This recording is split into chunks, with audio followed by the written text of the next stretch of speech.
Happy birthday, Black Series! Hello and welcome back to the channel. Hasbro's Star Wars The Black Series line celebrates its 10-year anniversary. Man, time flies by. It all started back in 2013 when, for the first time ever, we got Star Wars figures in 6-inch scale. Up until that point, the main scale for Star Wars figures was 3.75 inches that started back in 1970s, while 6-inch scale was known to be the thing for other lines such as Marvel or DC figures. So when the Black Series figures were announced, the hype was real. I started collecting 2 years later in 2015, but I remember seeing some of the reviews of the first figures and how people were excited because of them. I mean, I felt the same, and that excitement is what actually got me into collecting the line. Now, speaking about the first figures, first wave that started the whole thing included 4 figures, and those were Luke Skywalker pilot version, Darth Maul from Phantom Menace, Sand Trooper with orange pauldron,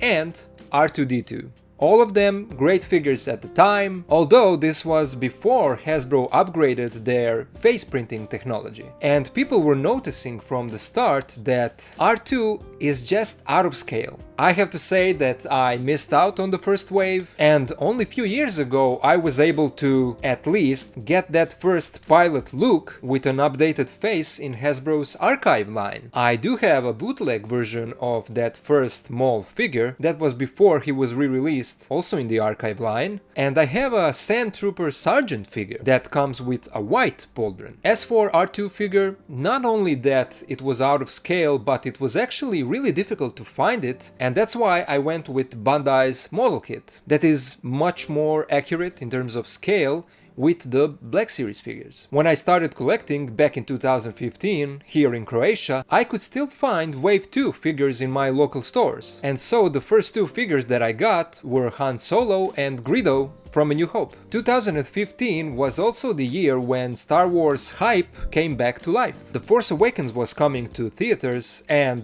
Hasbro went heavy on making figures of new characters from the upcoming movie. This is the time that most of collectors like to call the Dark Ages of the Black Series. It looked like Hasbro took a step back in the articulation and face paint department. First Order Troopers had a really bad elbow articulation. The first Rey figure is one of the worst in the line, and Pilot Poe Dameron surely is the worst figure in the line, at least if you ask me. At that point it kind of looked like Hasbro ignores characters from earlier movies, and collectors started noticing that. It was in 2018 when Hasbro introduced their face printing technology, and first figures on which they experimented with this were Island Journey Rey, Captain Rex, DJ, and Tarkin.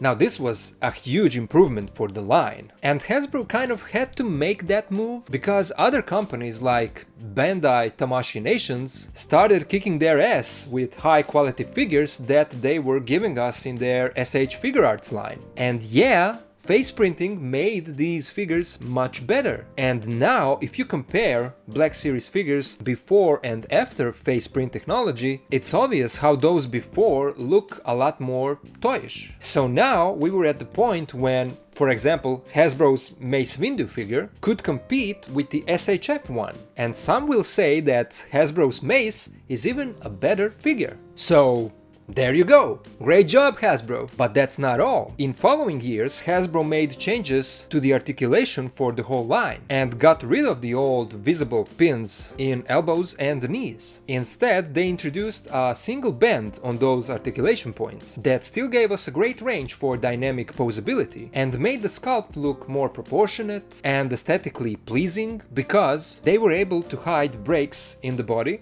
much better. Also, through these 10 years, Hasbro did try some, let's call it, world building by giving us few creatures, vehicles, and some set parts. We also got to see their HasLab Raincorn that ended up being a miss, but what you gonna do? It happens. So that's my short look back at these 10 years that we had with Star Wars The Black Series 6-inch action figure line. It was a bumpy road with some ups and downs, but for the most part that's how it is with almost any figure line. I'm actually glad that I was a part of this ride. If it wasn't for that, at the end, I probably wouldn't have this YouTube channel, and I wouldn't get to know a lot of you guys. So yeah, I'm thankful for that. How about you? What are your feelings about collecting this line of action figures? It's probably a love-hate relationship, right?